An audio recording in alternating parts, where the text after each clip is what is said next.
down, I know you got me, baby.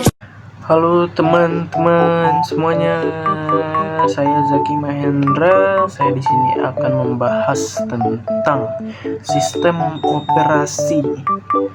Apa sih sistem operasi itu? Oke, jadi sistem operasi OS itu ibarat otak yang ngatur semuanya di perangkat elektronik kayak komputer, HP, atau laptop. Tanpa sistem operasi, perangkatmu nggak akan bisa jalan dengan benar. Sistem operasi ini yang jadi penghubung antara perangkat keras dan perangkat lunak supaya keduanya bisa kerja barengan. Contohnya, di komputer atau laptop, sistem operasi yang umum digunakan yaitu Windows, macOS, atau Linux. Sistem operasi ini yang ngatur gimana cara aplikasi ini bisa jalan, gimana kalau kamu bisa klik file atau aplikasi, dan bahkan ngatur jaringan internet. Di HP, sistem operasi yang sering dipakai itu Android atau iOS. Sistem operasi ini mengatur semua fitur di HP kamu, kayak ngejalanin aplikasi, ngatur layar sentuh, bahkan ngatur notifikasi.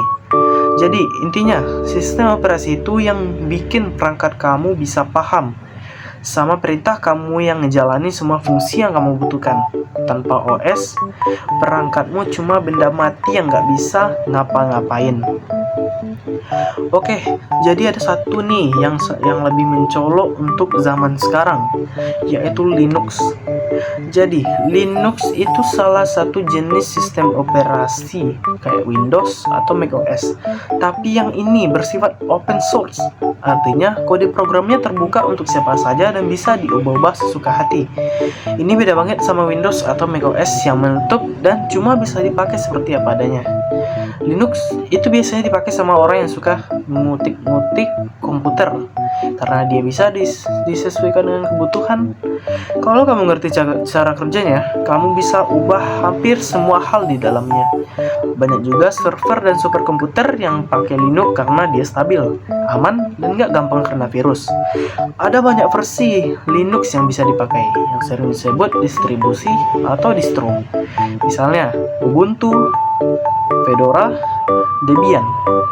Masing-masing distro punya kelebihan dan kekurangan, tapi semua tetap berbasis Linux. Kelebihan lainnya, Linux biasanya lebih ringan, jadi cocok buat perangkat dengan spesifikasi rendah. Selain itu, banyak program atau aplikasi Linux yang gratis, dan kalau kamu suka ngoding atau bikin aplikasi, Linux adalah tempat yang nyaman banget buat itu. Sedikit tambahan, salah satu hal keren tentang Linux adalah komunitasnya yang sangat besar. Karena open source, banyak orang di seluruh dunia yang berkontribusi buat ngedevelopment dan memperbaiki sistem operasi ini. Jadi sering banget ada update dan fitur baru yang keluar.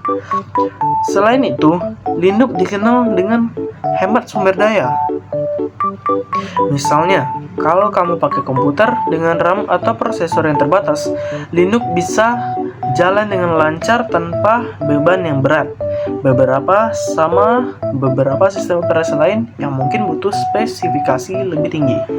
Salah satu fitur yang paling dihargai pengguna Linux adalah keamanannya, karena Linux jarang jadi target virus atau malware, dan karena kamu bisa mengontrol lebih detail akses ke sistem, Linux jadi pilihan banyak orang yang butuh tingkat keamanan lebih tinggi, kayak untuk server atau pengembangan perangkat lunak. Oh iya, Linux juga sangat mendukung penggunaan perangkat lunak gratis dan perangkat keras lama. Jadi buat kamu yang punya komputer lama, bisa banget nyobain Linux supaya perangkat tersebut jadi bisa dipakai dengan baik tanpa perlu upgrade perangkat kelas. Jadi, meskipun banyak operasi sistem lain yang lebih populer buat pengguna umum, Linux tetap nomor satu untuk zaman sekarang ini. Oke, sekian teman-teman. Assalamualaikum warahmatullahi wabarakatuh.